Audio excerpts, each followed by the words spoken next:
Doon mo maa-appreciate ang taong may class. Yung marunong manahimik kung kailan nasa kanya lahat ang karapatan na magtalumpati. Yung siya ay nagbibigay, di nasa kanya na lahat ang entablado para magsalita. Tapos ang tahimik niya magbigay. Wow! Ang galing na tao. Hindi yung nagbibigay, tapos, ayan, tanggapin mo. Galing sa akin yan. Baktukang ka, ay gutom. Alam mo, kahit bigyan mo yan, naiinis sa'yo. Sayang naman, nagbigay ka na, tapos ang ending, nakainisan ka pa dahil lang nga itong matabil ang bibig mo. Talagang nagdusa ka na, nagpakasakit, nagbigay, pero may sasabihin ka na nakakasakit ng damdamin, yun ang naiiwan sa puso ng tao, hindi yung appreciation o pasalamat.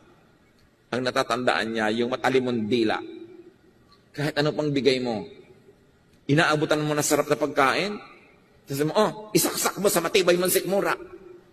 Hindi bali, wala. Diba? May hinihingi sa iyong kapatid mo, ibinigay mo, isaksak mo sa baga mo. Inis na inis yun, tatanggapin din, pero muhi ang nakatanim sa puso. Gumawa ka na ng mabuti, di magsalita ka na rin ng mabuti para huwag nang makontra yung ginawa mong mabuti.